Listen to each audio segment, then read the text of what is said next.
Балаңыз зыян келтирген болсо, ким кандай жооп берет?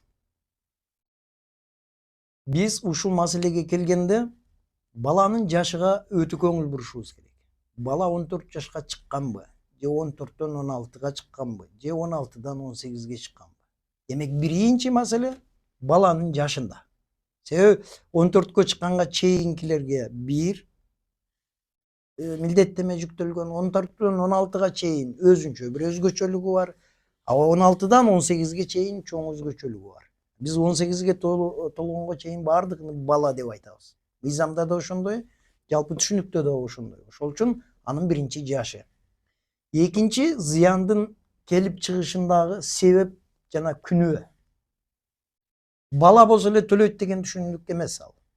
Ошондуктан кээ бирде коомдук жайларда балдар тарабынан келтирген зыян ал баланын күнөөсүнөн эмес, ошол мекеме уюмдун күнөөсү болуп калышы мүмкүн. Жанагы коопсуздук эрежелерин сактабашып калышы мүмкүн.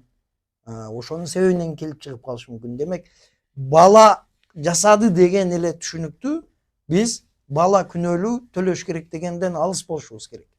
Көпчүлүк учурларда ошол баланын ошондой зыян келтиришине түздөн түз ошол коомдук жайлардагы же мекемелердеги жанагы коопсуздук эрежелери же башка эрежелердин сакталбай калышы да болушу мүмкүн.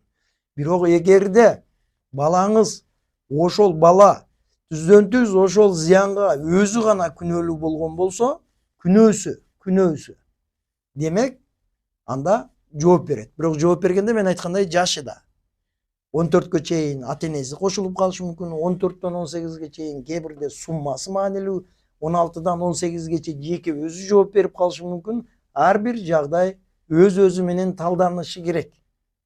Демек, бардыгын эле бир тараптуу кароого болбойт.